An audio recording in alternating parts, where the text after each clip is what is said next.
Hi, everyone, and welcome to the 26th episode of Slime Time, the official Dragon Quest Dragon's Den podcast. This is Plattym3.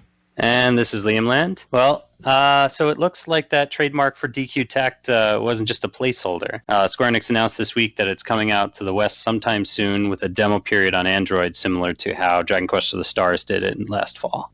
So just the Canadians and the Hong Kong people can test it out? I didn't see that when I pre-registered for the beta.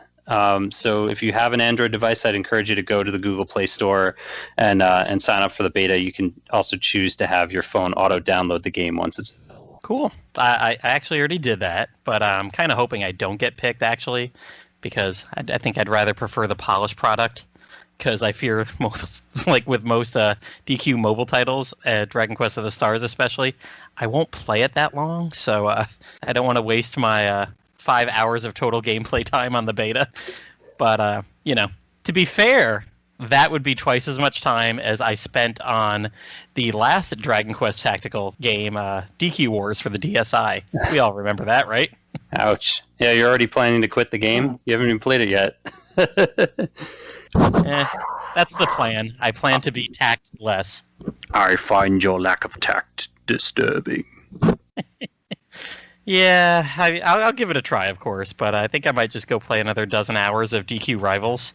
I can play that on the Switch, and I've done a good dozen hours of that. Haven't even noticed the gacha mechanics yet then, probably because I can't understand a single thing except where to go to play a game, so oops. Well, I don't know, maybe they're charging you and you can't understand the bills they're sending you either.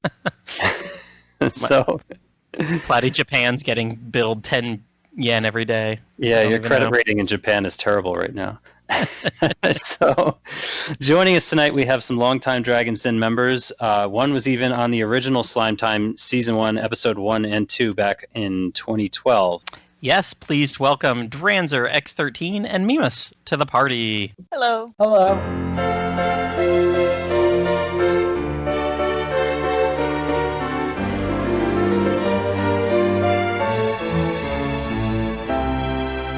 Welcome to the podcast. Welcome, guys. All right. Thank you very much. You are welcome.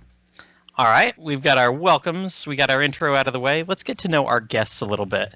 So, Mimas, why don't you go first? How long have you been on the Den, and what made you want to join? Well, I looked at the Woodis's site for a number of years before it. When I really joined, I think, was after Slime Knights died. So we all needed to find a new place to move to. So that's when I came. I don't remember the year of that anymore. Nice. Yeah, I actually came from the old NX forums, so there was that migration as well from there to Slime Knights to the Den. Cool. How about you, Dranzer? I joined in July of 2004. I actually kind of had to look that up because I forgot. And when I think if I remember correctly, that back when I was trying to find stuff about Dai, and I had found the Den, and I guess there was a fan subgroup on there that had some episodes up or something like that. And I think that's how I came to know about the Den. Oh, that's cool. I didn't even know we had topics like that so many years ago. Well, then again, I kind of joined around that period too, and at least didn't do that's much how at the time. Oh, that's cool. So, Dranzer, how did you come up with your username? That's actually kind of funny. I think it was back in 2002 or 2003. I'm a big Beyblade fan, the spinning tops, and Dranzer is the name of one of the bit beasts in the original Beyblade. And I just I didn't just want to have my name as my email. I just wanted to thought of something cool. And then so Dranzer was taken, so X13 came. I was like, okay, and then it kind of stuck. Nice. Mimas, how did you get yours? Mine is one of the Titans and the moon of one of the moons of Saturn. Oh, cool. Awesome. So, Mimas, how did you originally get into the series? Dragon Quest or Dai? Well, Dragon Quest in general. So Dragon Quest, I was one of the people who played on the Nintendo. My cousin got the Nintendo Power version of it, and so as a very small child, we'd all get over together and watch him play it mostly. So when I got older, me and my sister would play it together and have a good time with it. So the Nintendo Power Dragon Warrior would be my start. Great. How about you, Dranzer? Well, I started playing Dragon Warrior 1, and I'm back on the Nintendo. That's how I got into it. And from there, I played Dragon Warrior 2, and then 3, and then 4. 4, I guess, had a Super Famicom version, I guess, but I played the Nintendo version. And I guess that's what... No. Yeah. 4 has a The Famicom PlayStation version, but I know. 5 Oh, yeah. I could have sworn 4 also had a Super version. That's weird. Oh, well. Either way, and my memory is kind of foggy about that a long time ago, but yeah. But yeah, and I really, I enjoy the series a lot. It's one of my favorite. It's one of my favorite franchises, and then along Final Fantasy. Nice. Nice. So we'll keep going with you, Dranzer. What are some of your favorite games in all of Dragon Quest? Like either mainline or spin-off? What are your favorite things about Dragon Quest, games-wise? I really like Dragon Quest VII, especially the 3DS version. I really like the story, the hours of gameplay. It's like at least around 100 or so hours, or more. And the puzzle pieces were harder to find in the PS version. And then I also like Dragon Quest VIII. That was pretty fun, and even the 3DS remake was pretty good. And then I also like the Dragon Quest Monsters Joker series. That was definitely one, especially Dragon Quest Monsters Joker 3 that never came out over here. But I guess you could say ultimately my favorite Dragon Quest RPG to this date is Dragon Quest XI. Nice. That's where I have finally settled with all nostalgia aside. A lot of good sucks, stuff. It sucks though that the on the Switch for the Dragon Quest XI that the radio drama or whatever the sound drama isn't available in North America. Mm-hmm. We don't get all the pretty stuff. Yeah. And Mimas, same question to you. What's some of your favorite games, mainline, spin-off? What do you like about Dragon Quest? Well, I'm still religiously playing Dragon Quest X every day, so I don't know where to put that in the grand scheme. My guess is near the top. Yeah, always been a big fan of 6 and 7. 11 was fun also, but I mean, and all the ones are pretty fun. 4 was very standout as well. Spin-off series.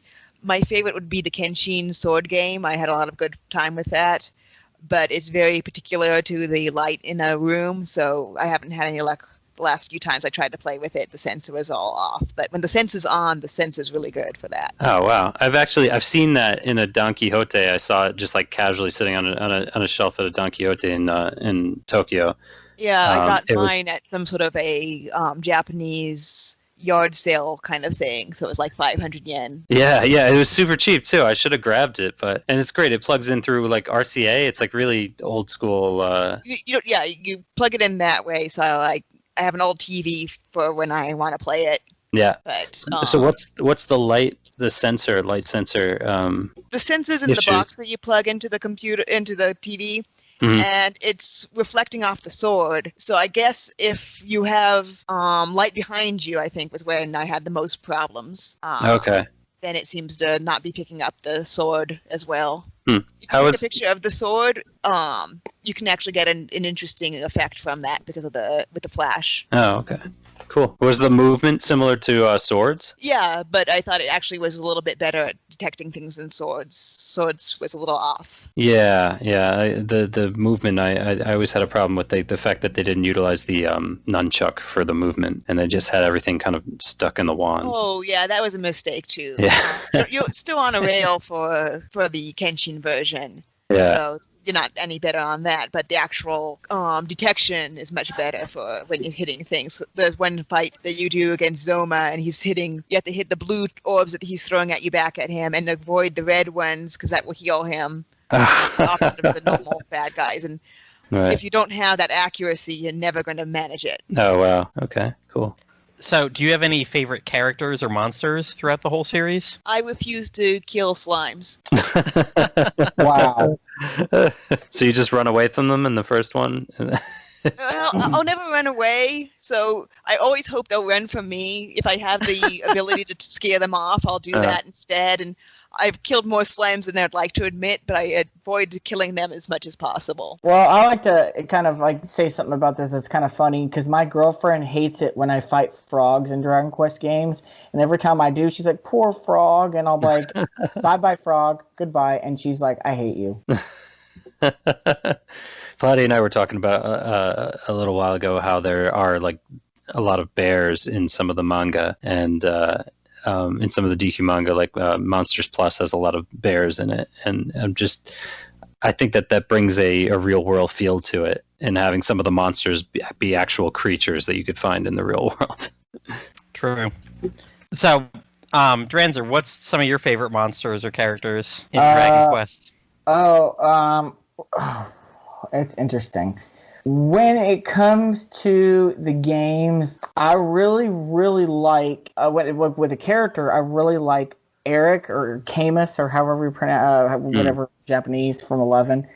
He has an interesting backstory. He's one of my favorite characters. And then I also like Kiefer from Dragon Quest VII. And as for monsters, that's a real tough one. It really is. It's hard to really explain. I don't really have much favorite monsters. I guess you could say I like the some of the big giant monsters in Dragon Quest Monsters Joker 3.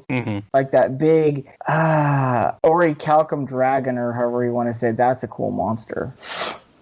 Cool. Nice. So do you have any favorite mechanics in DQ games? Monster collecting, job classes, casinos. Oh, the casinos are really fun. I really enjoy the casino functions in Dragon Quest games. Except where you make it more, it's like, more side quests, more items to get.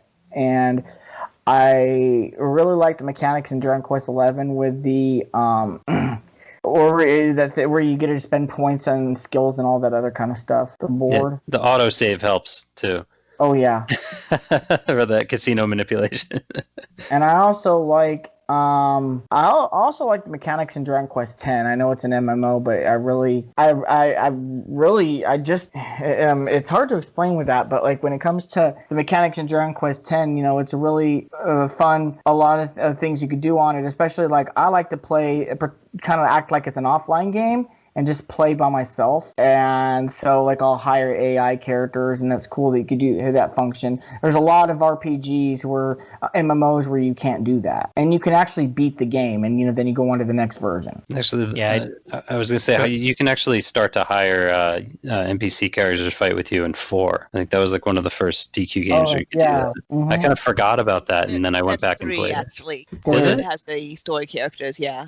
No, not talking about the people that you pick up at Luida's bar. I mean like characters that you pay for. You actually pay for them, and they fight with you for several days, starting in chapter 3 with Torneko. Oh, Torneko. Oh, yeah. I didn't use them because my favorite mechanic is making money, and I don't want to waste it. That's my exact reason for not using them. But then on my last playthrough, I was like, I never use these guys. Let me try for the first time. So it was interesting. Were they Laurel and Hardy? Yes. What they got relocalized as? Yeah, the DS localization calls them Laurel and Hardy. I was like, oh, really, guys? Okay. Some of the localization names are really weird, and even the terms, like the term Pearly Gates instead of Grand Cross. Seriously. And tomfoolery. Yeah. I don't mind a lot of the localization names for spells and stuff, but that one with Grand Cross, I just do not like. So Mimas, how about your favorite mechanics from DQ games? So aside from trying to grind money, which is really pretty good, I do enjoy all the different changing classes and the leveling up in general. I guess that's still more the grinding kind of things. I just like seeing all the different monsters also, so I don't necessarily need to collect them like in Joker or monsters in general, just looking at them when they have it. What I did like in Joker, for example, is when you have the monsters on the screen and you can see them. I mean, they did this in 11 also, and 9 such, but you can see them on the screen and then they're just playing with each other if you don't do anything. Monster viewing, I guess. I would like a Pokemon Snap Dragon Quest game. That'd be fun. Oh, that'd be fun. Cool. Yeah, I noticed you said you like both 6 and 7. Yeah, so that was the job. Yes, I was thinking that too. When you said job classes, I was like, yeah, that makes a lot of sense from someone who's a big fan of 6 and 7. I loved all the abilities that you could kind of collect in 6, 7, and a 9. Yeah, the story was also very good for both of them. I really enjoyed the talk with your party command for both of those games. Yeah, yeah. Well, not as much in 6, where we only had that in the DS version, of course, but Right. nicer then. Yeah, I think didn't 7's party chat for PSX actually start out in the battle, or did they have that? Did they have that in the roaming? Like They had it in roaming, because I'd do it They whenever did. I talked to an NPC. I'd talk to every single person in my party first. oh, okay, yeah. Did they have it in battle too? I could have sworn I believe so. I remember them That- like talking to each other in the battle, but it's been a long time since I played the PSX version, so I'd have Yeah. to go back. Yeah. Though the one thing I always say that I miss, and I love the remake. I think they made a lot of improvements on it. I know that's a very polarizing kind of thing to say, because some people absolutely love the PSX version. But the one thing that I do really miss that they took out of the 3DS version is the rest spell. I used to use that a lot, where you just have all of your characters cast rest and they go to sleep, and then you can walk around and gain HP and MP back like you. Oh yeah, I did like in that the all first the game. time. Yep. And then you'd start a battle and they'd be asleep. So I'd use it, sparingly. Take one character at a time and have them regain MP and HP, and have the other characters awake to protect that character when the battle starts. But of course, in 7, it's so easy to avoid monsters by walking around them or doing the little football move where they're coming at you and you just kind of like double turn around and go around them. It probably just didn't make sense to put a rest spell in that particular game. Probably not. All right, before we get into Die, I got one last question here. Mimas, do you have any memories from the original Slime Time 8 years ago being on that? Well, the biggest memory is just how hard it was to get everyone together at the same time. That was what really led to its destruction. Because it was just too hard for everybody to actually, especially Slygun just didn't have time to begin with, I guess, so it was not going to work out. But I went through, each time we did the casting, to go through all the Twitter feeds and everything to try and get every piece of new Japanese Dragon Quest information I could and put it all together for that, so I remember doing that as well. Cool. I remember listening to that a couple of years ago, and just like you guys would talk about, because it was 2012, so I think it was right before Dragon Quest X had come out in Japan, and you guys were all talking, oh, Dragon Quest X is going to be awesome. And then somebody says, like, I can't wait, we're probably going to get it next year. That's like, yeah, that's kind of sad. 8 years later. Here we It are. is, because we all had hope back then. We're like, oh, of course we're going to get this. Yeah, right. Of course. Famous last words. All right. Well, we're going to move into the meat of the show now. We got together a couple people tonight that know a lot more than what Liam and I know about the adventure of Die. I guess we should start out here just kind of talking about how much of any of it that we've done. And I'll admit I've done about 50% of the manga. Maybe I'm up to 60% now. Thank you. Somewhere out there, there is at least a early 30s, maybe mid 30s lawyer somewhere that used to go by Chrono and was part of Square Ocean that translated all like 6,000 pages of that into English during their college career. Oh, he's a lawyer now? At the end, they have a whole page of thanks and what they've been doing, because I think it took him like 3 or 4 years, and he's like, well, since I started this project, I've gotten 2 college degrees, passed the bar, gone through law school. Oh, that's probably why you can't get in touch with him now. Yeah, He's got to wash his hands of any illegal activity. I was gonna say, watch, probably like an international copyright lawyer somewhere. Yeah. Right. Oops. I will delete this email and never pretend it never happened. And there's like 42-ish episodes of the anime, 46. and I've watched 46. Yeah. Okay. Episode 46 and half. The second half is anime original. So I did watch. Anime original, as in it's not part of the manga. It's a unique story. Yeah, basically, to kind of explain things like, spoiler wise, like the second half of the episode, it kind of like it sort of happens in the manga, but sort of doesn't, but in a different way. Like in the manga, when Dai loses his memory from when his father Baron uses the Dragonic Aura technique, but in the manga he actually loses his memory of his friends, but in the anime the memory wipe technique does not work. And then he fights in the anime, he beats Baron, and then Baron says that he'll come back someday. But yeah, that did not happen in the manga. And then the Dragon Riders and stuff, that was in the manga. Mm-hmm. Yeah, I got right up to near the end of the anime. I'd kind of skipped around because it was so similar, and I was like, okay, they're doing a really good blow for blow of this, and I'd already read through that, so I kind of chapters 89 through 349 remain unanimated, but we're going to see that this time around. Oh, they're going to do all of it? Yes. Oh, wow. That's been confirmed. That's nice. their intention, because they posted the picture of Dai's sword, which is the last scene in the manga, so that's what they said they were going to aim for, is doing the whole thing. Obviously, you never know what could happen, but we're hoping it should be the whole thing this time. Oh, and by the way, real quick, sorry, I didn't mean to interrupt, but the Mimas was telling me there was a rumor somewhere that this new remake is going to be 7 cours, 91 episodes. Wow. That's going to be a lot of Dai. So, yes, that'll be a lot more than I've ever watched so far. But I've enjoyed what I have. I'm probably going to finish up the manga by the end of the year. That is something, kind of a goal that I want to get through that whole thing. It's been on my iPad now for about 4 months, and like I said, I got about 4,000 pages into it. But I'm really enjoying that. Props to all the fans that helped with that translation 10 years ago or so. And if you're out there, send us an email, drop us a line on Twitter. We've been trying to find you, Square Ocean. Oh boy. So Liam, how much have you watched? And then we'll let our experts talk more. Definitely not as much as anyone else here. So I had a VHS fan sub of the first few episodes. Like, I got off eBay in I don't know, 2001. I did not know that they did VHS fan subs of those. Yeah. It's only a handful of episodes. Not even, not nearly. I think it's like 4 episodes or 8 yeah. episodes got translated in that batch. Yep. Yeah. So I've got that. Of course, I have to dig up a VHS player to watch it, but it's just easier to watch the download of it. I have up to 26 episodes of the original run downloaded, and I haven't gotten past that, so I've not completed the series yet. But spoil away, and I'll forget what I've heard by the time I catch up.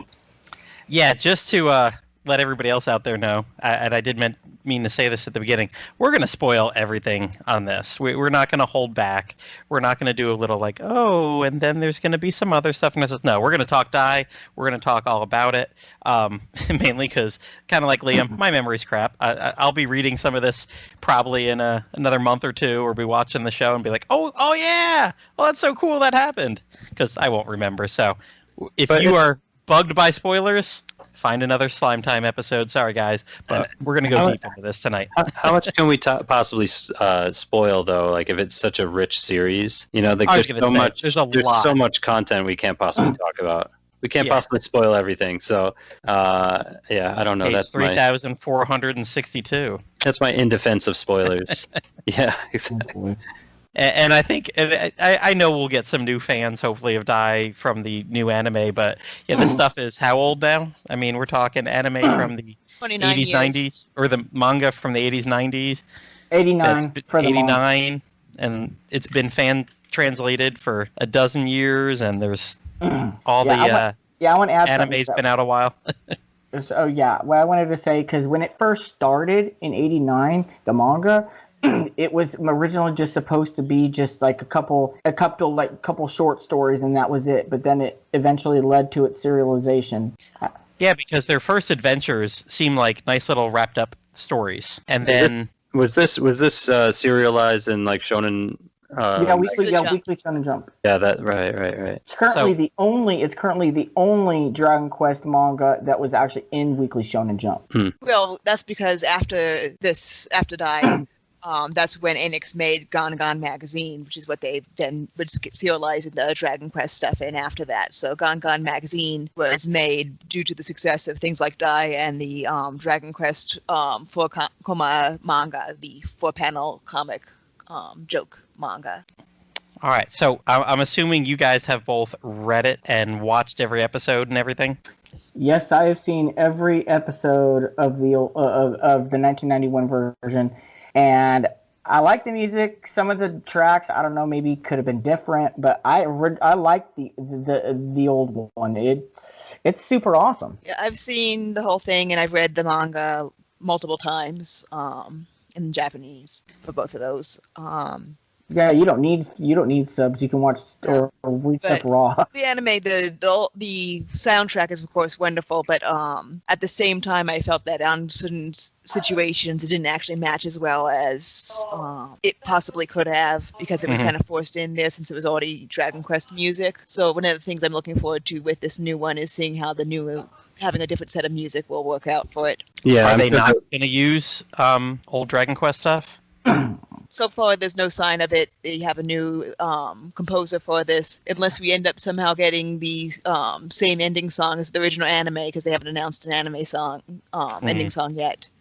Then it's all going to be original. You know how it could go. You know, like Dragon Ball Kai, for example, how they had a different composer, and then somehow they ended up that guy and there was some copyright stuff, I guess, and then they had to change his music back to the original Z soundtrack. That would be kind of depressing if that happened in this case. I hope not. The composer is the same guy who does My Hero Academy, which I'm not familiar with the music of that, but I take it he's a very well-liked composer. Well, the closing theme from Dai, wasn't that My Road, My Journey, the end theme with lyrics, the end theme of Dragon Quest II. So that would have to be credited to Koichi Sugiyama, right? So you think that would be tougher for them to get, like him to agree to? That's the issue, but the opening also was him, by the way. So that was also Sugiyama. But I don't know. Maybe Sugiyama has just wiped his hands of this. He's not composing as much for the new games either. So maybe he just is not filling up to working on that much Dragon Quest. Oh, well, it's depending on how much he's working up to get his money, get paid. That is the other thing, yes. Yep. I mean, that's been rights issues for a while, going back to even like Dragon Quest VIII. He was one of the people who was pushing for CDs to have the strict copyright on them so that you couldn't copy them on or play them on your computer at one point. So, yeah. Yes. I guess that didn't work out. Yeah, thank goodness on that one. Good old Sugiyama. We've had some chats about him before. Yeah, but that's probably an entirely separate episode. I don't know if I want to talk about that. Sugiyama, what's the deal? Our most controversial episode ever. Yeah. Okay, moving on. Go ahead, Liam. No, I was going to say, do we want to get into the differences between the different iterations of Dai? Yeah, go ahead. Mimas, feel free. Mimas, we already discussed how the original anime ended completely different than what was going on for the manga. There's a lot of original content that was in the original anime also, small little pieces to try and drag it on so that would last for the whole series, and then it didn't, along with the movies, all original content as well. And this new anime, we don't know completely, but it looks like that first episode at least is going to be quite a bit different from the one from the original anime. So we know that instead of the first battle taking place at a castle, it's going to be on a ship. So I think we're going to be seeing a lot of different changes in the fight for that, and maybe some other small differences are going to happen along the way. We'll have to find out. Oh, and Mimas, why don't you explain to why they ended it early? Because it was in that Perfect Dai book. Yeah, it's the Jump Comics Perfect Book for Dai. It talks about how they originally had planned for another 13 episodes at least, had been ordered for it. So the toy companies actually started making toys for the new characters, the Dragon Riders that were going to be showing up right past that storyline. But TBS, which was the channel that was showing Dai, it wanted to put in a variety show instead. So they kind of just killed it. So I imagine that's one of the reasons we're now on TV Tokyo instead of TBS for this new series' channel. So we got another Japanese variety show that probably has no fans 20 years later. Yes, it was something like Move or something's the name of it, and it's hated by Die fans all over the world.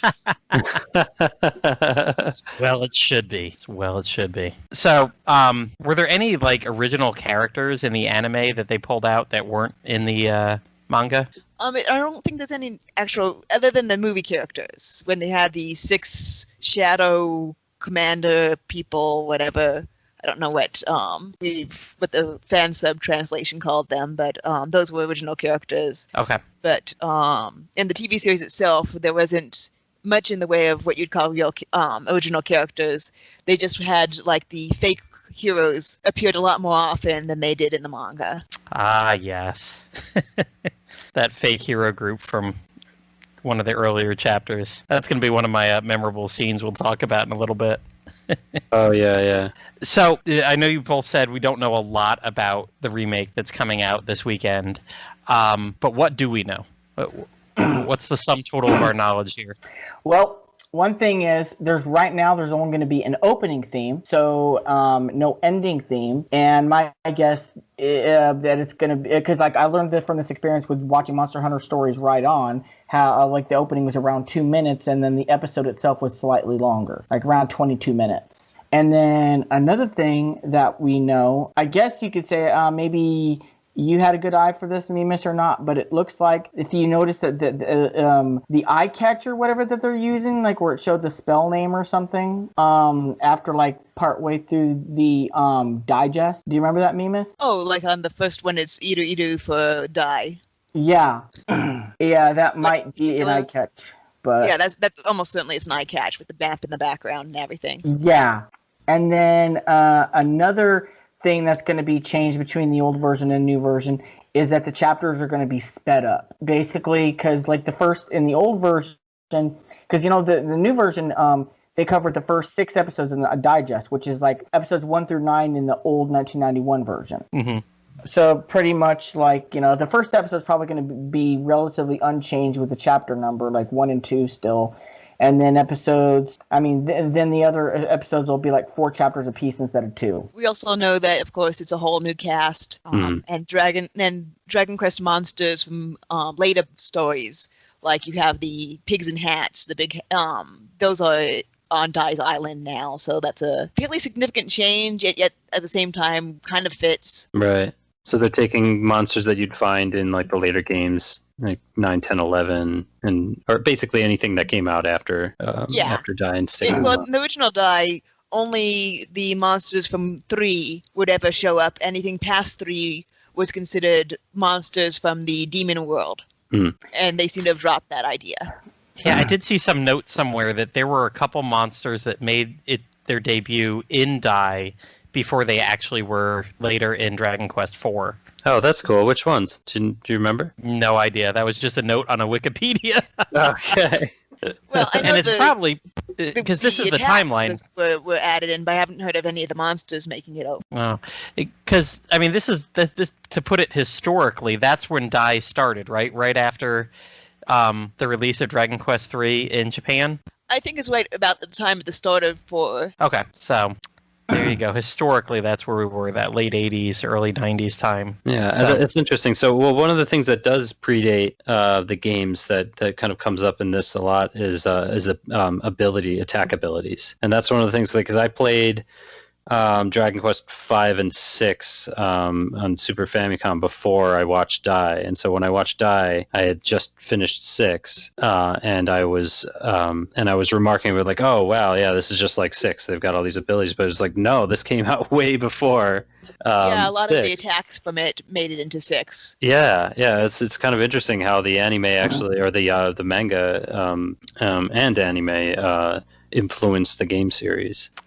That's true. The Roto series also had a few things that have come in from it as well, so it's not completely unique to this manga, though. Mm-hmm. There are a few attacks. There are a few spells and stuff that are unique to that series. I think that might have gotten introduced later on. I think it was Dragon Quest Monster Super Light or something like that. I can't remember. Or there's one of those newer Dragon Quest Android games that actually had a Dai storyline and some Is that those exclusive spells? Oh, that's cool. Maybe it was Quest of the Stars. I don't know. We didn't see that yet, or at least I haven't seen that recently. Hey, Mimas, wasn't one of those spells Toberura? No, I don't think Toberura has made it into anything. But I was surprised in 11 where they added in Daichizan and the other Avan techniques into the game. So we have official translations one could theoretically use for those attacks now. Earth Splitter, Sky Splitter, and Sea Splitter. Yep. Nice. So what, thinking about the entirety of either the manga or the anime, what are some of your biggest memories from that? Mimas, we'll start with you. Like, what do you remember? Like, when you think Dai, what are your happy memories or just memorable scenes? Well, did you want happy memories of reading it, or did you want the scenes? Either way. Well, this most of my Dai reading actually happened when I was studying abroad in Japan. I'd gotten the first 2 volumes, I believe, before I'd gone over there, and so I would go to book off. Yes. And I'd stand there, and sometimes I made a promise to myself not to buy too much at once, and so I'd go there and I'd have a certain amount I was going to buy, but then I'd start standing in there and reading a little bit ahead, just to look at what was coming up and making sure, is my favorite character still alive, what's going on, kind of stuff. Nice. But I was trying not to do it too much. What year were you studying abroad in Japan? 2004, 2005. Oh, all right. So I was there at the same time. I was there in the summer of 2005 when Dragon Quest VIII had just come out, and I that was really exciting. Did you go to the Aichi Expo while you were there? I was there. I went to the World Cosplay Summit. I wasn't cosplaying. I just happened to be there that day. Gotcha. No, I was actually there vacationing for the first time, and so I was only there for about like 10 days. But I did buy something like 8 different volumes of Dai manga at a book off, including, and they just had tons of it there. It was crazy. Just like walk in, and it was like it was just massive. Now is I was looking at Twitter, and it ends up, because the anime is coming out, the book offs and such are sold out of Dai. Of course, now they are. Yeah. Wow. Yeah. But yeah, you used to just go in there and there was all that Dai staring at you. Right. But in 2005, even in 2005, that's still like, 14 years after it had come out? Or no, even longer, because it's the manga. And it was still just readily available. It was just so cool to see. And I even back then, I remember really appreciating that. But yeah, also there was this... in Shizuoka, where my wife is from, there's this eel restaurant that her family took me to. And I was while I was waiting for the meal, I was kind of walking around the restaurant, just kind of like looking at the decor, and they had a shelf with a bunch of manga on it, and of course there's Dai, and it was something like 30 volumes. It wasn't the entire series, but it was a significant amount of Dai that you could just go to this eel restaurant. And not that you'd have to wait that long that you could read that much Dai manga, but there was a reason to continually come back so you could keep reading. But they just had it there on the shelf casually, and I just love finding stuff like that. Yeah, I think I saw a few restaurants in Japan that had it in the waiting area for them. But it's always a rare treat to see it there. Yeah. So Dranzer, how about you? How about any favorite parts or memorable scenes? Oh yeah. Well, in episode 1, when Brass, talks about the magic tube and explains it to Dai, and then Dai accidentally sucks him in it, and then I'm only mentioning that because like every time whenever I hear Brass's voice, and not just that, but also his actions, reminds me of my mom. And I tell my mom, I was like, "Hey, Mom, his Spanish voice reminds me of you." And I showed her the scene, and she's like, "Whatever." And but actually, one of my most memorable scenes was when I think it was at the end of episode 16, where Pop finally has the courage to stand up, and he shows up to in the nick of time to rescue Dai and Marm from Crocodile and the possessed Brass. And he was saying that he'll never forgive Crocodile, and that was one of my favorite scenes.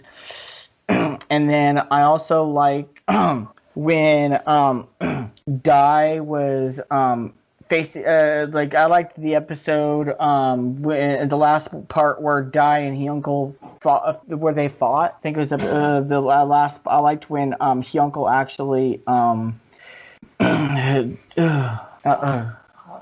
It's pretty. I'm trying to remember.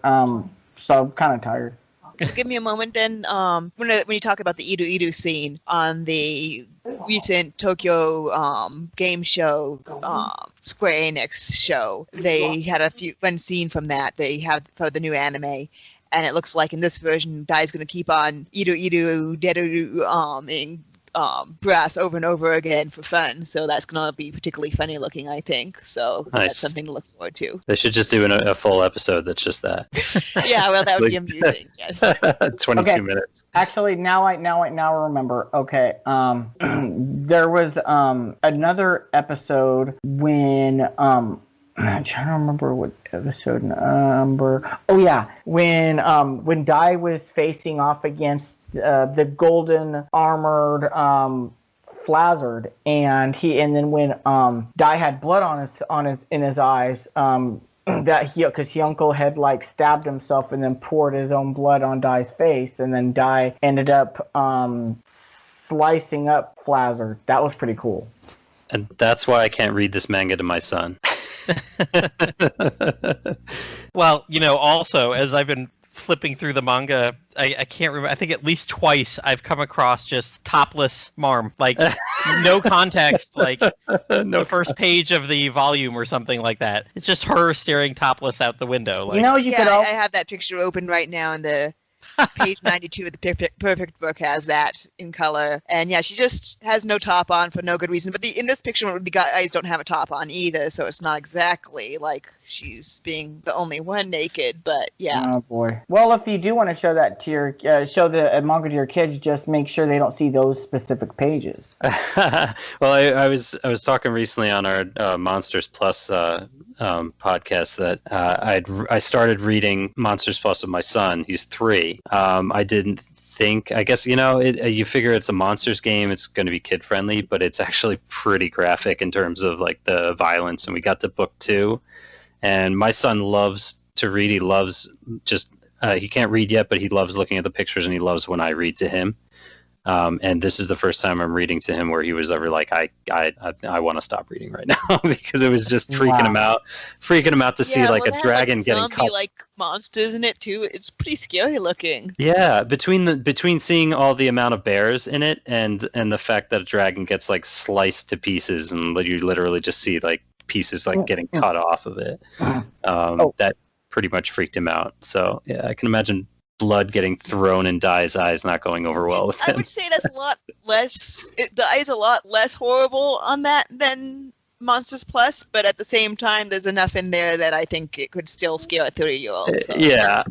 It was designed to be read by like elementary school students to middle school students. So yeah, right. About what to... The remake is going to have a lot of blood cut out. Oh, are they? Because of the new standards and stuff. Okay. But also one other thing I wanted to add about my it's a funny scene where Pop and Dai and Marm were running around outside, and then Dai's all like to Marm, "What's Puff Puff?" And then because like initially when on an episode previous where Dai and Pop were talking about Marm. His like Dai's like, oh, you like know you like her or something like that, and then Pop starts talking about Puff Puff's like, what's Puff Puff, and then he kind of starts to try to explain it. But yeah, that was pretty funny. It's kind of funny when Pop gets the full brunt of Marm's attacks. Well, since that was an original anime scene, I don't think we're going to expect that one to be showing up in the new anime either, since it's much closer to the manga. One of the funny scenes, and I wrote it down here, that I remember, and I think it was like in the very first anime one, that the fake heroes come to Dai's island, and they capture his little buddy, the gold medal slime with wings. And by fake heroes, you mean like they're... Rome-chan! Yeah. It's a group of 4 that look just straight out of Dragon Quest. You got your warrior. Specifically, yes. Right? Yeah, it's like the Dragon Quest 3 generic party of like the... Yeah, sorry, go ahead, buddy. Like the warrior, fighter, mage, and healer. Yeah. And so, yeah, they steal Gome-chan, and I guess Zurban is the girl. She's the healer, the priest. And Dai manages to capture her, and he's like, oh, I'm going to I mean, he says it in like kid terms. He's like, I'll get it out of you. I'll figure out where they all went. And he goes to like torture her, and she's all tied up. And like the camera cuts away, and you see her boots fly off and her pants fly off. And you can tell she's like still tied up, but she's got the big priest cowl, but now she doesn't have any pants on. It's like, oh, what are you gonna do?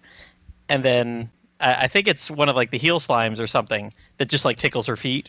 No, it was actually the Great Anteater. Oh, that's right. He licked her. Oh, what the fuck? That's great. So yeah, you start to get this like, okay, where is this going kind of vibe, and then Yeah, this is one of the things I expect is not going to be in the new anime. I think the changes in the first episode are going with the change of it being from the castle to the ship is going to have it so that this is going to be nicely removed to make it safe for kids in the more modern generation. Mm. At least I think, Yeah. in my opinion, why they're changing a lot of the stuff around for the first episode, because I guess they the first episode in the original was kind of, I don't know, not like, I don't know, some people would just find it boring. Some people, I didn't mind it, but the new version, after seeing it, I think that's handled much better. so it's getting the Dragon Quest VII treatment where you don't need 4 hours to fight your first battle. It's getting a 3DS upgrade. Like let's get into this a little faster. Yeah. Well, That you do sounds need about to right, yeah. you do need to train before you can take on the 4 fake heroes. You know, in the perfect book, they're called like Brave Emits or whatever. I'm trying to remember. Mimas, you go on about that because it has English names on for the names. The Imit Braves. So The instead of, imitation hero, Braves, they yeah. call them Braves. That's a common Japanese translation for hero, Yusha. But Imit is for imitation. Yeah, I forgot about that. Oops. Oh, they call him Brave Emmett? Yeah, imitation. It's weird, but Huh. I just ignore that translation. Just fake heroes sound better. Oh, okay. So so it's really basically like 4 thugs dressed as the like Erdrick or Roto heroes to try and fake out. Well, I don't think they're actually supposed to be like they actually those people. It's just that the generic that's a generic look for being a hero and such. Okay. And Yeah, I I think was- that they're generally considered to be heroes by people normally. It's just that they aren't actually very heroic people. They're just Okay. using that look to get them places. Yeah. All right. That makes sense. And Masofo, the wizard one, the one in green, he kind of has just a little bit of a backstory hinted that he was once trained by Matariv. No, it's the same teacher that they had. Yeah, right. But was it just Masofo, or was it all 4 of them? I thought Just it was him. I mean, they're much older than the rest of the people, after all. So right. And yeah, so and then because like he reveals, Masofo, it was like talking with Pop about basically he doesn't want him to make the same mistake he did, and that's when Pop comes around and then ends up going back to save his friends. That was quite interesting, actually.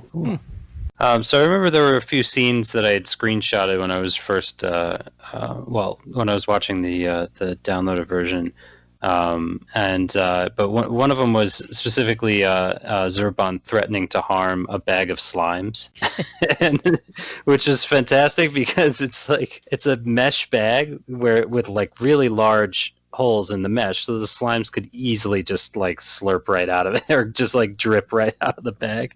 Well, they did worse. They merged into the king slime. Yeah, there you go. And then you just got a bag full of king slime. And then she lost her hair. And then the other one was just the other screenshot I remember was the Princess Leona telling Dai not to cry or she won't like him anymore. Oh, boy. Which I think is pretty cold thing to say to a kid. Although they go above and beyond and say that like Dai is really no ordinary kid because he can do all of these abilities at a Yeah, very young age. because he's half Dragon Knight, half human. His mother was a human and his father was the Dragon Knight. Mm-hmm. And Dragon Knights are all around where they can use most spells from different yeah, classes. but still, if you're going to go on that, Dai is not a typical Dragon Knight in that Right, way. That right. he wouldn't have been able to. That normally a Dragon Knight wouldn't have that sort of level of powers at his age. Hmm. So Oh, there was that whole discussion on that. But I think that's probably more of a cultural issue about the don't crying thing. But on the same side, Leona's not that much of a age difference from Dai either, so it's not odd to have little kids. Well, I don't know if you want to call them little kids, but have kids going and saying these sort of things to each other. I think from what I remember, the Perfect Book saying Dai was, 10 or 11, and then Leona was 14? I'm trying to remember. Do you remember, Mimas? Not off my head. I'm looking at it right now. I'll see what it says. I do think I remember seeing somewhere that he was 10. I mean, ballpark-wise, that fits right in. Yeah. Well, one thing I kind of also thought, if if the new Dai gets dubbed, who could you picture doing whose voice for some of the main cast? Let's see. I'm not enough of a dub scene person that I would even know a name. Yeah. I'm more of a subtitle guy. I like dubs as long as they're good, but I watch subs usually if the dub is really bad. Yeah. I mean, I was used to a lot of the bad dubs from like the 90s, so I tended to watch a lot of more subtitle, and I kind of just never transitioned off of doing that. So if I can get the original Japanese with the subtitles, I'll usually do that. Dai is 12 and Leona's is he? 14. Oh, wow. Okay, so that's not that big of a difference age-wise. Just to go through the other characters, Pop is 15, Mom is 16, Hyunkeru is 21, Avan's 31. So that's the general. And then character ages. Crocodile, we don't really know how old he is, but It says if you were going by human years, he'd be around 30. yeah, something like that. Yeah. So speaking of Avan, though, Platty's always. I'm gonna throw the gauntlet down on this and say he's got the worst hair in the Dragon Quest franchise. Well, you shouldn't have said that around Mimas. Oh yeah. Yeah, Yeah. I like Avan. Yeah. Funny hair. She said, yeah, she told me before in a chat direct message before that his hair, like when she likes it better when his hair is down way later in the manga. Right. Yeah. But I'm gonna say, like, with the curlers and everything, he just looks like he just borrowed a wig from a Baroque composer. Well, this in the later part of the manga, and I know this is getting into spoilers. Way later. Right. He makes a bento box with his little hairstyle in it. So I think there was little sausages or something like that for his hair, and it was just so cute. Well, for those listeners that have been around for more of our episodes, you've heard me complain multiple times about Dragon Quest XI's hero, the Luminary's hair. And it's funny because I've had something happen with that just this past week. I teach robotics and coding to elementary school kids, and I've got these little things called B-bots. And my kindergartners and first graders, they are super simple. They have like a forward, backward, rotate left, rotate right button, and they code them basically. I've got all this grid paper that they code them and run them on. Well, for the past year, for like starting positions and ending positions, I printed out like 100 Dragon Quest monsters, and I used a Dragon Quest XI hero, I used Erdrick, and I used the two females from the Dragon Quest Heroes games, both protagonists from those games. And so I've got multiple copies of them, and then just like tons of monsters that I printed out, laminated, and we use these things every day in my class. And I mean, I've had one kid, I think, total ever tell me like, "Oh, this is Dragon Quest." Usually they goof behind my back when they think I'm not listening and call them little poops. Blue poop and a poop stack and whatever. Oh, poop stack. That's brilliant. Yep. Wow. But being kindergarten, first grade, I always make sure if it's a group with all boys, I'll just give them the boy heroes because they usually complain, I don't want to have a girl, whatever. And honestly, they're just throwing it down on the ground. If they complain too much, I'm like, dude, that's the go. Get to the monster. Come on. Who cares where you're doing? Like, this is not a big deal. But I had a kid the other day completely, like, almost in tears over the fact that I gave him the Luminary. And I was like, what is the problem? And he's like, you gave me a girl hero. And I was like, Wow. No, I didn't. That's a boy. No, it's a girl. And we went back and forth for like a full minute before I was finally like, here, just... I got 10 of each of these heroes, so just take one of my Erdrick guys because... The saddest part is that upset him that much. It did. I was like, come on, kid. Like, you've got like 9 girls in your class and 5 boys. He's going to make a great Florida man someday. Oh, he will grow up to be Florida man.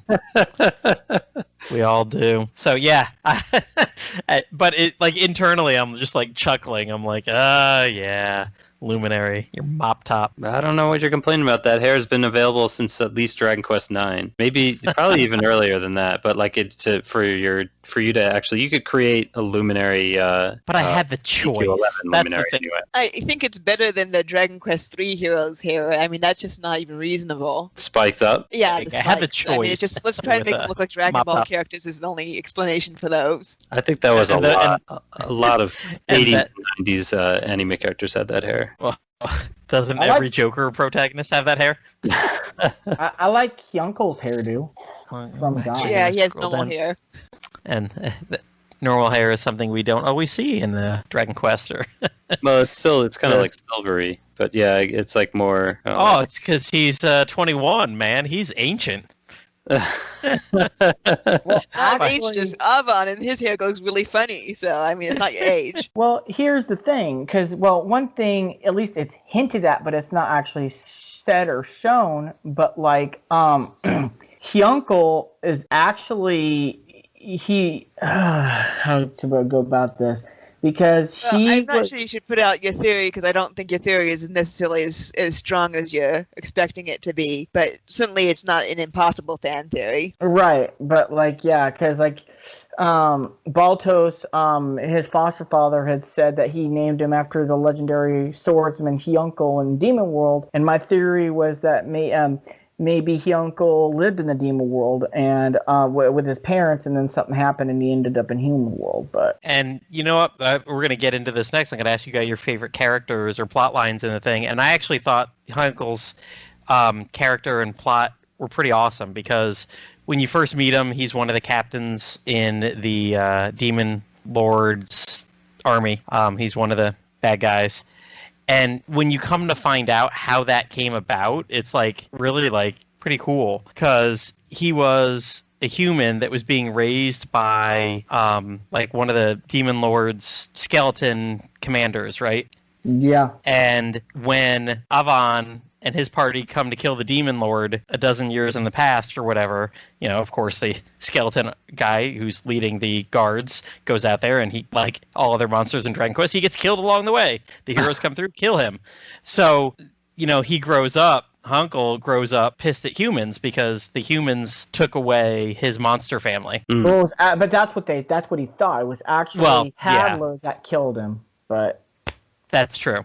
Yeah. Couldn't So the that's his. Demon Lord just have resurrected them? Well, Kazing. he could have, but the whole point is the reason Hadla ended up killing him was he considered him to be a failure, having been Mhm. such a warm-hearted skeleton. Yeah, okay. It's actually an interesting point about Hadler that because of these monsters being the ones that he created with the forbidden technique, you hear about that for Flazard, that the reason Flazard is so wanting glory is because it came from a piece of who Hadler was. Hmm. And so when you later have him come up again after Hadler has become a I'll just say better person, then the people he's created are also better people. But you go back and you look at Baltos, and Baltos was also a good person, and you wonder, is this a sign that he always had a little bit of piece of him that was a warm-hearted, good person that he just tried to kill away? Cool. I like what you mentioned there. I like the concept of the warm-hearted skeleton. Yes, it's no very heart. Dragon Quest. Yes. Well, I mean, that's a lot of the plot, at least in the first 50% of the manga I've read. A lot of it is a lot of these people that start off as captains, like Crocodile and Hunkel here, that they turn. Like, Dai's not just beating people as he goes along. He's actually, like, beating them and gaining allies. And, Right. you know, Which also, this predates Dragon Quest V's, right? So, like, that's another way you could see this anime and manga influence the future series of the future games. how so with that one? With Well, defeating them and making- monster recruitment. Oh, monster. Well, it's not that he's really like recruiting monsters. It's more like he's defeating the generals, and then they see their way, and Crocodile becomes, you know, this great ally for the rest of the manga, and the human Hunkel joins up with them and Yeah, fights for but them. That's like the concept. I mean, he's like taming them basically, and turning them good. which is also If you're gonna go on that, they had the Pokemon concept of monsters in a capsule in the first episode. So That's true. Because Dai grew up on an island full of just monsters. But So, yeah, it is an ongoing theme in the manga about both the beauty and the ugliness of humans, that humans have caused all this kind of destruction, and yet throughout the same time, Dai still believes in people and believes in the goodness that people can have, and that he convinces those who have been shown wrong by humans that maybe it isn't so bad to be friends with humans. which then, comes up as a plot line in Dragon Quest IX with Corvus. So you've got these recurring themes. But I mean, I think that's more a literary or whatever. It's not just a Dragon Quest staple that people have their minds change and come to see the rights, what they've done wrong, or just because one human wronged you doesn't mean all of humanity sucks. Otherwise our country would be doomed. But all right, so what are some of your other favorite, like I said, Hunkel, I'm gonna never say that probably exactly right twice. Yunkel. Hyun. Hyun? Yeah, Hyunkal. I always thought it was pronounced Hyunkel, like uncle, but like he. No, Hyunkeru. My horrible pronunciation aside, I thought he was one of my favorite characters throughout what I've read so far and what I've seen, and I think that backstory was pretty cool. But what do you two like? What plot lines? What has really resonated with you the times that you've seen it and read it, and what are some cool things? I would say that one of the major things is the friendship between Dai and Pop that we see throughout the whole thing. The first base, you can see that right where after the anime ended, with the relationship between Dai and Pop when Dai doesn't remember anything, and you have the touching scene with Pop handing him his bandana, for example, and that being one of the things that causes Dai to remember everything. And then you go to the end of the manga as well, and you have Dai sacrificing his life somewhat for Pop's sake also to save him. Yeah, and didn't the Pop dies and gets revived early on? Yeah, well, everyone in this manga is immortal, so I mean... Yeah, aka Dragon Ball. Well, I mean, this is a realm where you can Kazing and Yggdrasil everyone back from the dead. Yeah, except so if it makes a little bit more sense than other things, but yeah. Yeah. I heard a theory about when when characters die in Dragon Quest, they're not fully dead, but like in between. But I don't know. That's just what I heard, or I don't know where I read that, but I don't know. I recall a interview with Hori where he said that he regretted the fact that he chose the word that you died, unlike Final Fantasy where they said that you lost consciousness, Right. and that he's been struggling with that problem his whole career since. Well, I don't know. funny I think it can be explained by just through magic, because the Yeah. Yggdrasil. Not to just like write it off and be like a wizard did it. It was actually a priest. Yeah, but the question or a is, why sage. does everyone have to die then? Why can't you always resurrect people? So Yeah, that's what- well, Exactly. unless the it, manga tries unless to it's answer that also, but right, unless it's specific to the plot where the person has to die for plot reasons. Like, yeah. was it Serena in Dragon Quest IX? Corvus's, was her name Serena as well? I don't remember. Who was Corvus's like girlfriend who gets killed by the soldiers? Yeah, I can't remember. Or even Very well. let's going back even further, Rosa. yeah, that was the one I was thinking of. Sorrows, And then you are able yeah. to resurrect her in the at the bonus okay, anime yeah. part of this. Yeah, and you- the bonus content. That's right. Mhm.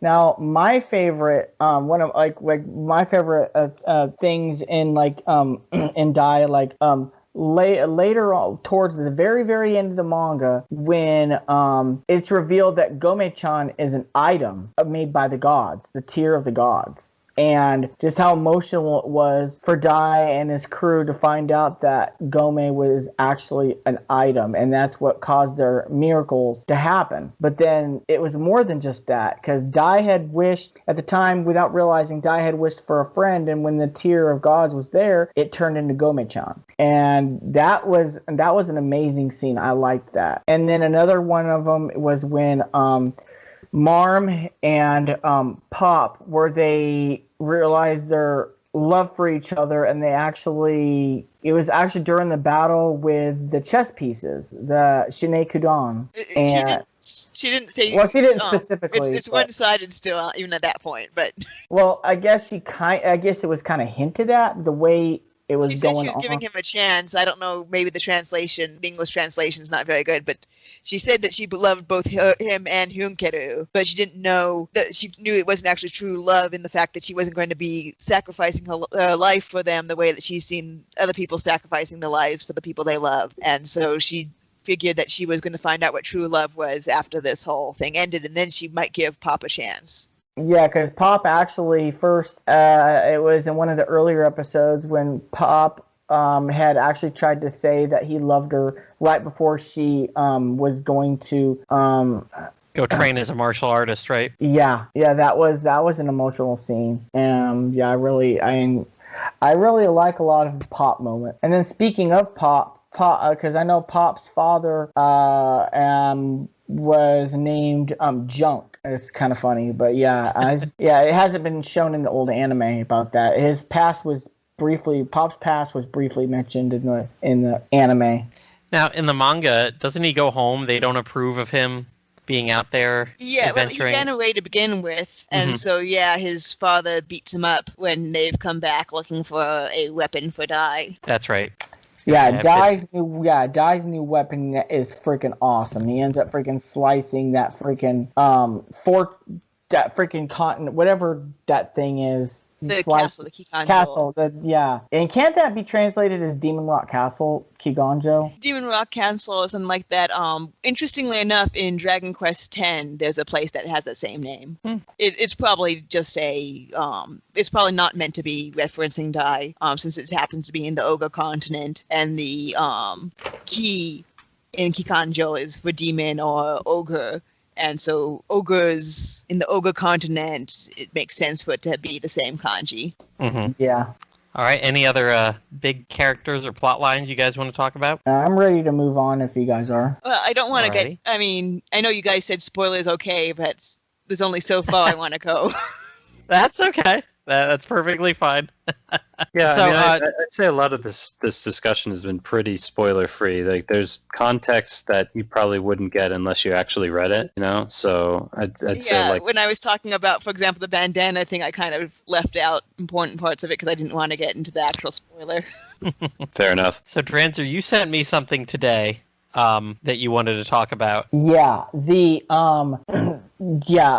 every other month, there's this manga based off the Crossblade game that just came to Japan. Much like Dragon Ball Heroes, how that also has a manga as well. But yeah, same thing with this. Now, the first chapter of Dragon Quest: The Adventure of Dai Crossblade has been released. And Mimas took a look at the pictures and she did a summary translation for us, and I'm going to read it. It says, elementary school student Yuki is super strong at Crossblade, but his friends make fun of him because otherwise he is weak. Still, he has a hero's mentality and runs to help when he hears someone's call. The girl he runs up to help has dropped a bunch of Crossblade cards, but they are lightly colored, unlike the cards Yuki knows. Just when his friends decide to go and help as well, a truck comes out of nowhere and looks to hit Yuki and the woman he was helping. But when the truck arrives off, the two are not there. Yuki finds himself in the world of Crossblade. He hears the woman scream again and finds she is being attacked by slimes, the weakest monster in Crossblade. He tries to help, but even the weakest monster is stronger than him. Then Dai comes to help. The woman introduces herself as Memero, Wizard of Dimensions, and says Yuki is an important person for heroes, which she's gathering to save all the worlds. But then they are attacked by a killer machine, and although Dai has fought one before, this one knows about the fight and says that that time Dai didn't have a weakling to protect. The killer machine attacks Yuki and Dai. The killer machine attacks Yuki, and Dai takes the hit and then tells Yuki to run away. Yuki says Dai would not run away if the situation was reversed, and he wants to always have the heart of a hero. He runs to attack the monster, but is thrown back, but the power of his words causes the Dai card the lady has to turn sparkling, and then Dai with Yuki defeat the monster. Watching, though, is a person who orders the killing of the unnamed hero. Unlike his friends, Dai and the woman think his name Yuki, Courage, is a good name for him and don't make fun of him. So, Mimas, what is your take on that chapter? Did you actually like it? No.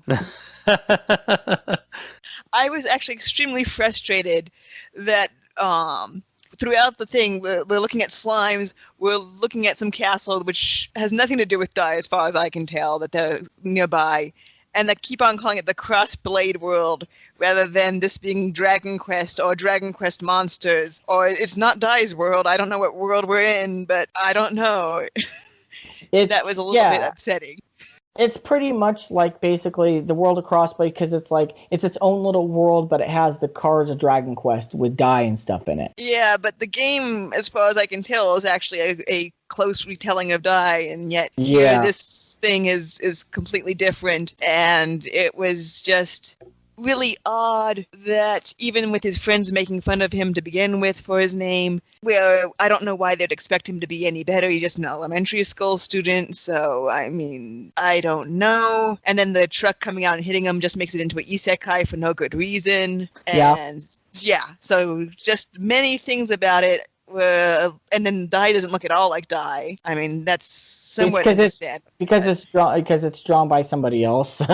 Yeah, but they could have followed something about it. But yeah, and then no real explanation. Maybe the next chapter will tell us why Dai is here also, and what kind of strange thing is going on, and where this takes place time-wise in the Dai series. But it seemed like it had very little to do with Dai or even Crossblade, except for the fact that we have magical cards that turn sparkly on us. Yeah, and then another thing is I want to add to that is there are some pictures that aren't very kid-friendly, but like there's a few pictures where they look ecchi, and I understand the world of Dragon Quest has stuff like that, but at the same time, I don't know.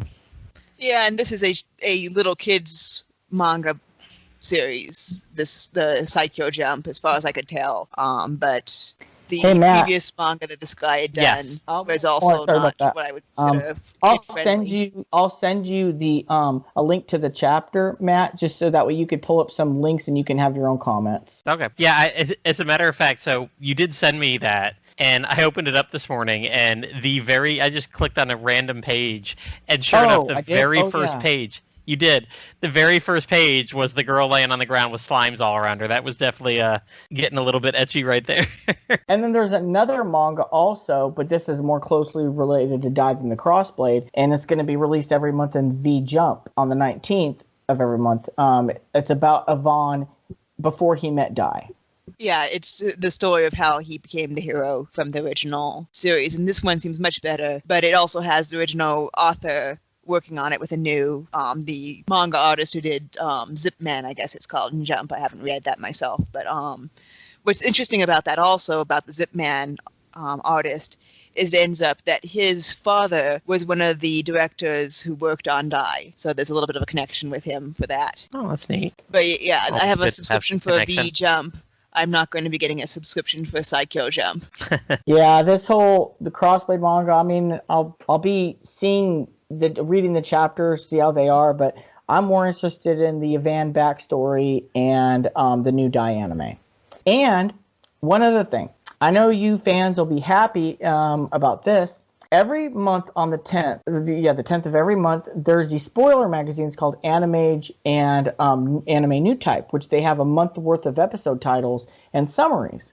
And I was going to spoil that for you guys when I get them on the 10th. So it should have Dai episodes 2 through 6. And Mimas will translate the spoilers and stuff. Nice. Cool. Thank you. Where do you usually share your stuff? On the Den or? I'll share it on the Den. Oh, yeah. And, you know, I was thinking actually making individual episode threads each week on the Den, if that sounds pretty cool. And because I've done that, because like with Beyblade, the WBO forum, I've seen it done on other forums like Naruto or Bleach before. I've seen where they make individual episode threads and basically be able to talk about the episode and stuff like that. Yeah, I think that would go. I mean, as well as anything on the Den goes these days with the amount of people we have still there.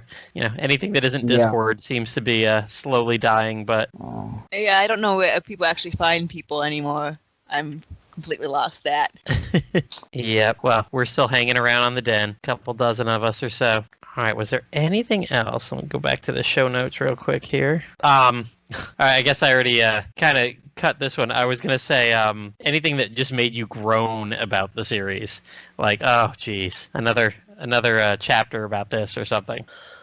You know, I have some issues. I like all the characters in it generally, but I feel like there should be some reason I should like Chew, the rat mouse character. And I really would like to like him, but every time I see him, it makes me groan, and I really just can't get around his arrogant attitude. I mean, he's kind of funny, and when him shows up, that makes him a lot more tolerable, but he's still really pretty obnoxious. Yeah, he just kind of seems added in at some like that point. I'm like, what is this? Yeah, he's no going real around purpose. gathering monsters too. Yeah. To like, I guess you got to have least some his monster stuff. gathering was amusing and fun. That was the best thing about him. But yeah, I really felt like he didn't need to be in this series much. Crocodile was his teacher, pretty much. And speaking of Crocodile, that's one thing that made me groan through like the first couple thousand pages. It was just like, my goodness, how many other bad generals will die defeat that will turn around and just join him right afterwards or soon afterwards? I'm like, I get it. It's happening. Okay, we're here one. We're even Baron fights with him. There's a surprising amount of that. I don't know if you ever read like Sun Tzu's The Art of War. There's a surprising amount of that where like the Chinese commanders would attack a certain region and just take over. And then people would just immediately switch sides to that commander, like with no sense of like of the nationality that we have in today's society, where you're loyal to like a certain nation or anything. They just kind of automatically switch sides. I'm pretty sure that was The Art of War, if I remember correctly. I might be thinking of something else. And then I mentioned it earlier, just the random topless Marm pictures. Like turn the page and like, oh, there you go. There's your boobs. Yep. Well, this is shonen manga, right? Yeah. I will make one quick comment. It would be interesting because, speaking about the monsters concept, it would be interesting if they made a Dai spin-off, like where he'd be the main character of a monster series, but basically like before, like in the island, like basically it'd be like before the events at the start of the series. That'd be pretty interesting. And he gets to travel to another world like the other characters have. Good old Terry and Cleo and even Kiefer. Yeah, I mean, if the Dragon Quest IX Reportal can, or even if the Phoenix Ramia has the ability to transition people to different dimensions, then anything is possible. So, Dranzer, did anything that you kind of just were like, oh man, not this again? Or were you just happy to be along for the ride? Yeah, the fake heroes really, some of the stuff about them really kind of just their scenes turned me off. Mm-hmm. Well, I didn't have any problems with them in the manga. In the anime, it was pretty horrible. But in the manga, I especially liked the way that they saved the world in the end. Yeah. Other than that, just long. They weren't exactly evil, were they? They were more like just privateers. They were just out there to get the rewards and. Pretty much. Yeah, they didn't have any evil part to them. Just selfish. Yeah. Yeah. I mean, they were heroes for the point of getting money. Nice. It's kind of funny though. Whenever when you ever hear Van speak, sometimes you hear him say some stuff in complete English, like special hard course, and he's or I don't know, just like certain stuff he'll say in complete English is kind of funny. Nice. So I know I wrote on here that to summarize the anime and manga, but I don't think we really need to do that. I think we've kind of talked a lot about that. Yeah. That might be a little bit too much to try to. In 2 minutes, go through 340 chapters or 47 episodes or whatever. And we're getting it. We're getting this. This is going to be coming out. Hopefully, it's going to be on Crunchyroll, as we talked about, or other services here that English speakers can see. So if all this sounds great, do your part to show people that we want it, watch it, tweet about it, whatever. I do see another, and we're getting some new games, and we'll go back up in a moment. But we're getting 3 new games, or I say we, but Japan's getting 3 new games. Yep. You were talking about the Crossblade stuff, and that they've got an arcade game coming out about that.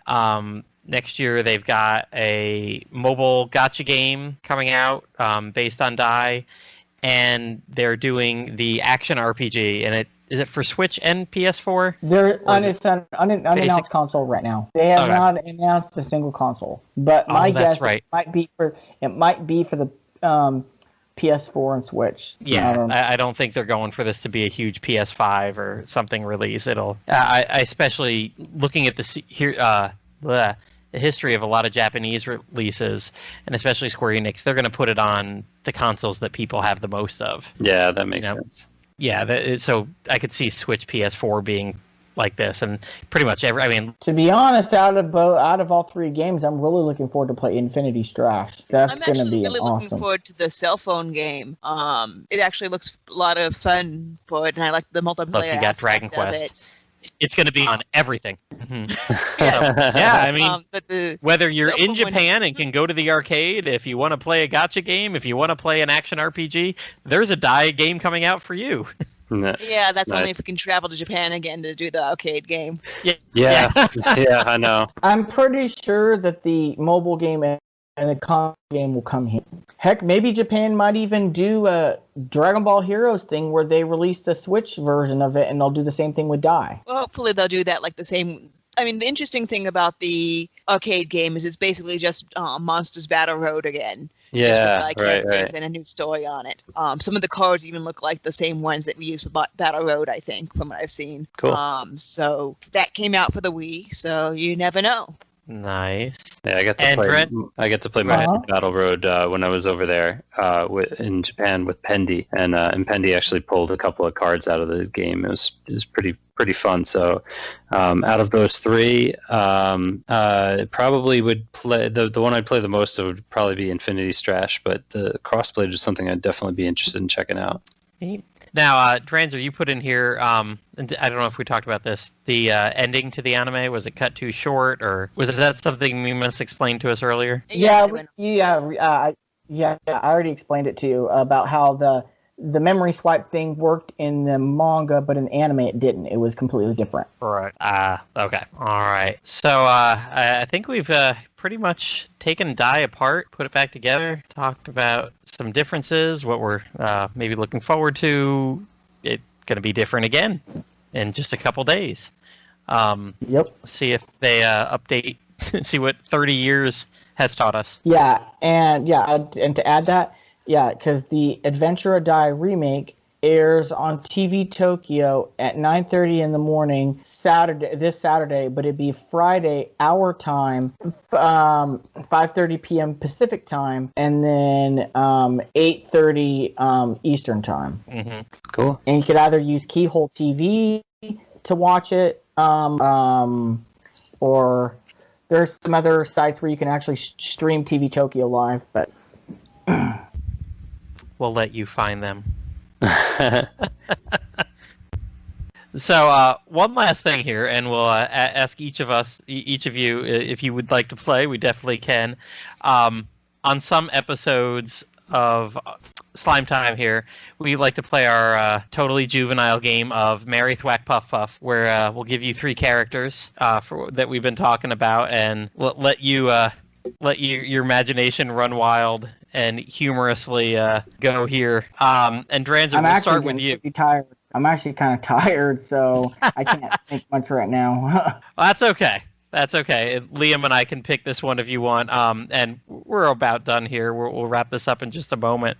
But we were looking at the women of Dai, and there's a lot of them. But I put down here Marm, Leona, and Zurban, the not evil, but the bad party member priestess that we mentioned earlier. With those 3 ladies in a hilarious lineup, what do you think you'd do? Marry, Thwack, or Puff Puff those? Probably Thwack Zurban for threatening the slimes. Oh, I get how this game works now. I would probably marry Leona and Puff Puff Marm. Liam, you went right down the line with what pretty much everybody online said today with Twitter. Oh, really? Awesome. Yep. I would marry Marm. I'd thwack Zurban. Poor Zurban. It's good. Now, when you're a party member and you're threatening. Yeah, slimes. You really can't let that sort of thing go. No. If one of them has to go, It's the slime killer or the Oh, slime. it's kind of it's kind of funny whenever Pop, like when Pop mentioned on one of the episodes about like how him and Dai were her personal stress relievers. Oh man. I think that was episode 40. I think. So I guess I should do the male side for everyone here. Whatever. We can do both. I'll give you both. Okay, well, I think everyone just wants to whack the slime killer, so it's not that exciting on that side. So, have to figure out who I'm going to go with here. I'm going to marry Avon. I think he's going to make me the happiest. Who? Avon's getting married. Hyunkeru is going to have to take a Avon, track. oh. I'm sorry. And so Puff with Pop. See? If I'm looking at this trio, sorry, go ahead, Dranzer. Oh, I Oh. said, wow. Yikes. For this trio, sorry, Mimas, I'm gonna have to thwack Evan for the hair. Oh, she might thwack you. Yeah. I had to say, wow. Yeah. Probably I don't know. Marry Pop because he's the loyal friend, and then Puff Hyunkeru. See, I'll go similar to you, Liam, but Pop, I don't know. He hasn't grown on me yet as a character, so I'm just gonna have to right away thwack him. I know it's gonna be not anybody online said that today. That reminds me. And you That's what the original editor wanted to do with him. really, Yeah, the editor wanted to kill off Pop, and the writer had to stop him from letting him. Said, no, I'm going to do stuff with this character. we're going somewhere. Okay. Let me This, do more. yes, this is going to shock you guys. Remember a while back ago when you were telling me, wasn't it your like aunt or somebody who thought that they thought that My Hadler- stepmother considers Hadler to be hot. Mm. That's hilarious. Wow. Everyone has a type, you know. Yep. Yeah. Hey, and you know what? It's a lot of times it's the bad boys. Heck, that'd be kind of funny. People that think Crocodine's hot.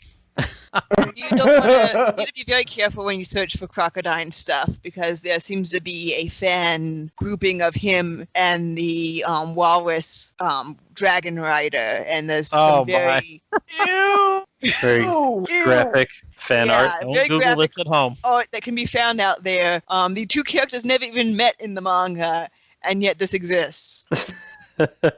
Stop shipping. Wow. Yeah, I have seen a lot of. Just searching dye stuff in Japanese. Sometimes, because I've seen a lot of doujinshi, and some of it is very unpleasant. My girlfriend likes to gross me out sometimes, and I'll be like, "That's gross." That is why I use Safe Search. That'd be great. Ugh. I'll just unsee that image that was mentioned. Ugh. I've seen one. This is a shocker. I've seen one with Pop and Brass. Oh boy. I wonder what new fan fiction and fan art the new series, the remake series, will actually inspire. that hasn't already been done. That's the hard part. Is I'm not sure what hasn't been done. They've had 30 years. So, Wow. I think it's been, what is it, Rule 39 by now, over and over? Oh God! Imagine the swapping, like the guys in dye as girls and the girls in dye as guys. That's coming soon. Oh boy. All right. Well, if we're going, Yeah, like imagine a van as a woman, wow. With that hair, huh? or worse, Pop. And we apologize to every male that we're insulting that uses curlers in their hair daily. I'm sure you look a lot better than Avon's hair came out. Oh yeah, if there's the thing anyone about that, he's purposely doing it to make himself look silly, so it's not like there's an in-story reason for it. Okay. Yeah, maybe down he's not stupid and he knows a lot. Like, basically, not to underestimate him. Well, the glasses, for example, are fake also. Oh, so he's got the Clark Kent thing going on. Evander Pretty much. Junior the Third. He has that weird full name, Evander Junior the Third. That was mentioned. personally being a third, I put a Yeah. stop to that. There didn't need to be a fourth. There's enough suffixes going around in the world. But I am a third, and good job. Good job, Avon, for making it through that. All right. Well, I think we've exhausted all avenues, and we've gotten into we've blazed some new trails down this, and pointed you in some directions that maybe you don't quite want to go down, but if you want to, they're there. In fact, Our I'm actually apologies. shocked with some of the stuff. Yeah, I've actually shocked with some of the stuff Mima said that I never thought that would come out of her mouth. I never thought she would mention anything about that kind of stuff on the net. That's kind of funny. Well, but- it's not like I looked for it. It's what Twitter shows me. Yeah. Yeah. Our apologies to anyone with listening to this right now who actually has Avon's haircut. We said it looks silly on him, not you. Exactly. There's a fine line there.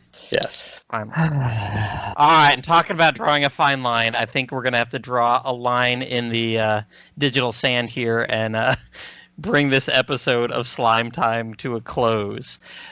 Thank you so much, Dranzer and Mimas, for being here to talk about really like the only, I guess it's not the only official Dragon Quest manga because there's other stuff around there, obviously. Soten no Sora. Yeah. Yeah. But I think we can Naruto definitely say the longest running Dragon Quest Well, manga. the Naruto series has that sequel series going on to it, and that was pretty long. So I think that might be longer at this point if you count those two together. Darn it. For the longest one that fans have stuck with and completely translated. For the longest one Okay. we just talked about. There's a lot. Go find it. Look in the show notes. I've got a link to the website. You can read what the fans did 10, 11, 12 years ago. And one last time, Square Ocean, if any of you guys are out there, Chrono, others, hit us up.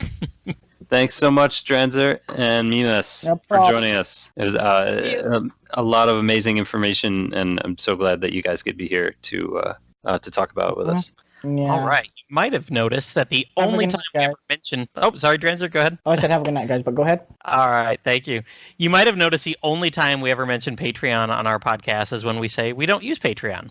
We're just longtime fans that want to speak about the game series and manga and anime that we know and love so much. So if you do have some money you'd like to donate, consider sliding on over to the Dragon's Den at www.woodus.com/den and click on support the site. Woodus has owned and maintained that den for over 20 years now. I'm sure he'd appreciate any donation, or you could use his Amazon affiliate links to make purchases. He's got a lot of different ones there. Just last episode, we got all the affiliate links for the Dragon Quest Monsters Plus books on there. So if it's on Amazon, he's got an affiliate link to it, and you can go buy something, and a small fraction of that sale will go to support the den. And if you're an advertiser and you're looking for a great podcast to spend lots of ad revenue on, reach out to us at slimetimepodcast@gmail.com. If you have any questions or comments for us, you can find us on Twitter at Plattym3 or at Riamu Celestrian, or hit us up both simultaneously at DQ Slime Time. Consider joining in tons of Dragon Quest discussions at the Dragon's Den forums, one of the few remaining Dragon Quest forums still around. You can find it from the Dragon's Den's main page at www.woodus.com/forums. And just today, breaking news, the forums got a little upgrade today, got a new color scheme, got some new background art that both Yangus and I, after Woodus uploaded it, Yangus and I had the same thought. We were like, wow, where did you get that image? And it's almost hard to tell that it's an image behind the new boards, but it looks like a Dragon Quest party fighting a dragon. And both of us were like, wow, where'd you get that picture? That's totally like a westernized version of Dragon Quest. And Woodus was like, no, that just came with the theme. It was totally a default that's just sitting in there randomly. So go check that out. And if you don't like that, I think you can set your own theme background at this point with the new update. So thanks, talking about Woodus so much. Thanks to Woodus for his support of the series and this podcast, and for keeping the Dragon's Den's lights on for decades now. Thanks to Amanda Lepre and the Descendants of Erdrick for allowing us to use their music for our podcast. Descendants of Erdrick is a video game tribute band from Austin, Texas. Check them out in their most recent album, Advent, at www.descendantsoferdrick.com or on Twitter at @doferdrick. And check out their band leader, Amanda Lepre, on Twitch. Our thanks always to Dwayne Bullock, our wonderful graphic artist / Dragon Quest fan extraordinaire, for making the awesome artwork for cover for this podcast. Dwayne was on the original iteration of Slime Time podcast back with Mimas 8 years ago, and he's been on many times with us. You can check out more of his work at Dwayne Art on Instagram or his website at dwaynebullocart.bigcartel.com. And if you're looking for more Dragon Quest Slime Time, check out our earlier episodes on Dragon's Den, Anchor FM, iTunes, Spotify, YouTube, and more. Bye, everyone. Bye. Dragon Quest Slime Time, sliming off.